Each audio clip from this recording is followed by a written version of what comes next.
जानकारी मिली थी कि वो वैशाली साइड से नाव से आ रहा है और अपने जाके पैसा लेकर पटना से और नेपाल भाग रहा है। इसी क्रम में पुलिस के द्वारा दबिश बढ़ाई गई और घाटों पे उनकी चेकिंग चलनी शुरू हुई।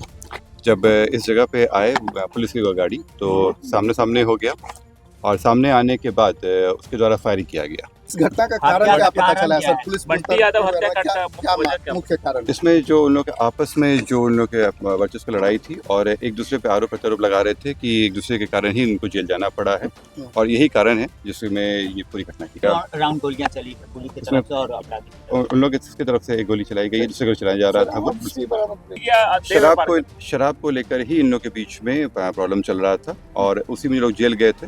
नमस्कार, खबर पॉइंट देख रहे हैं आप। मेरा नाम है निकेत पाठक। बंटी यादव हत्याकांड मामले में पुलिस ने बड़ी कार्रवाई की है। देखिए, बंटी यादव हत्याकांड मामले में जो मुख्य आरोपी बताया जा रहा था बिसिया उर्फ रवीश, उसका एनकाउंटर कर दिया है। आज सुबह सुबह पटना पुलिस को ये गुप्त सूचना मिली थी कि बिसिया जो है पटना आने वाला है, यहाँ से पैसा लेकर के नेपाल फरार होने वाला है और इसके बाद पटना पुलिस जो है एनकाउंटर करती है। हाफ एनकाउंटर किया जाता है बिसिया का, जो कि अभी अस्पताल में भर्ती है। और देखिए, जब ये एनकाउंटर किया गया है तो उसके बाद पटना के एसएसपी क्या कुछ बताते हुए नजर आ रहे हैं। सबसे पहले हम आपको वही सुनवाते हैं। पीएमसीएच में इलाज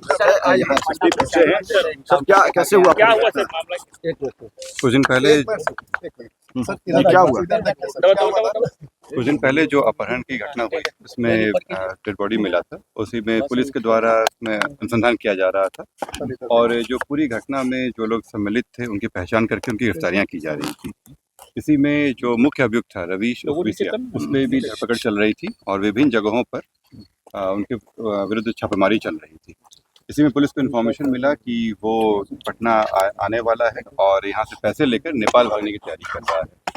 जानकारी मिली थी कि वो वैशाली साइड से नाव से आ रहा है और अपने जाके पैसा लेकर पटना से और नेपाल भाग रहा है। इसी क्रम में पुलिस के द्वारा दबिश बढ़ाई गई और घाटों पे उनकी चेकिंग चलनी शुरू हुई। जब इस जगह पे आए पुलिस की गाड़ी तो सामने सामने हो गया और सामने आने के बाद उसके द्वारा फायरिंग किया गया। फायर करने के समय में पुलिस की गाड़ी में गोली लगा। पुलिस के द्वारा उनको रोका गया परंतु वो नहीं माने और फिर फायरिंग करने की कोशिश की है।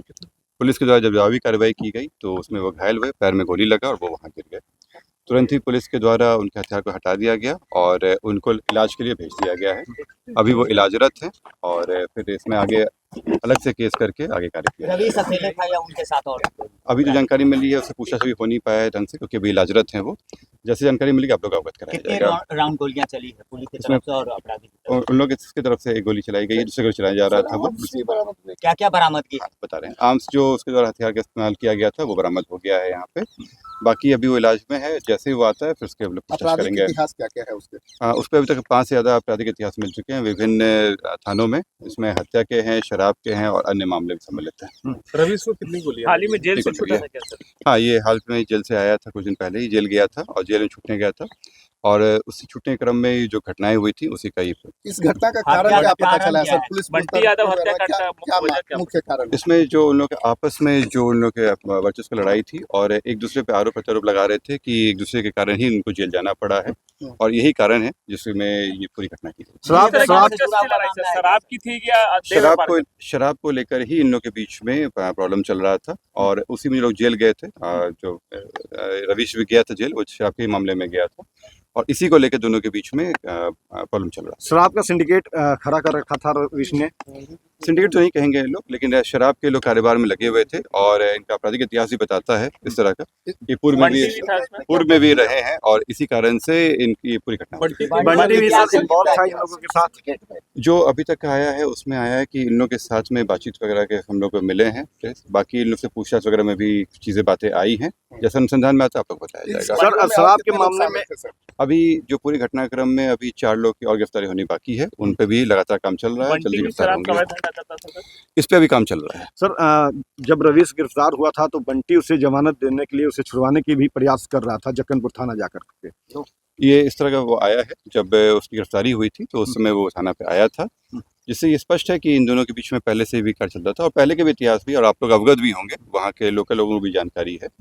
और इसी जो गिरफ्तारी होने के बाद में ही इन लोगों के बीच में दूरियां बढ़ गई थी और ये जो है वो वर्चस्व को लेकर लड़ाई चल रही थी। इसमें से कुछ अपराधी नेपाल देखिए ये पटना के पटना एसपी कार्तिकेय शर्मा ने बताया है कि बीसिया जो है पटना आया हुआ था, यहाँ से पैसा लेकर के वो नेपाल फरार होने के चक्कर में था। देखिए जब से बंटी यादव की हत्या हुई और जब से उनका किडनैपिंग हुआ था तब से ये बीसिया की तलाश में पुलिस थी, और काफ़ी समय के बाद जबकि हत्या हो गई बंटी यादव की, उसके बाद बीसिया पकड़ में आया है, उस पर फायरिंग की गई। बीसिया ने भी पुलिस के ऊपर फायरिंग की, पुलिस की कार पर जो है जीप पर एक गोली लगी और उसके बाद पुलिस के तरफ से जवाबी कार्रवाई की गई और बीसिया का हाफ एनकाउंटर किया गया। अभी वो अस्पताल में भर्ती है, जांच पड़ताल चल रही है, उससे पूछताछ भी चल रही है और पूछताछ में बड़ा खुलासा भी होगा और भी लोग जो है उनको गिरफ्तार किया जाएगा। लेकिन इस वक्त की ये सबसे बड़ी खबर है कि जिस तरह का दबाव इस मामले को लेकर के सरकार पर और पुलिस पर बन रहा था, उसको कहीं ना कहीं भरने का काम किया है पटना पुलिस ने और बीसिया का हाफ एनकाउंटर किया है। भले ही थोड़ी देरी हो गई, फिलहाल बीसिया को गोली लग चुकी है, वो अस्पताल में भर्ती है और देखना होगा कि अब इस पूरे मामले में आगे किन लोगों पर कार्रवाई होती है। तमाम सारे अपडेट के लिए आप इस तरह खबर पॉइंट से जुड़े रहिए। यूट्यूब पर देख रहे हमारे चैनल को सब्सक्राइब कर लीजिए, फेसबुक को लाइक कर लीजिए। धन्यवाद, नमस्कार।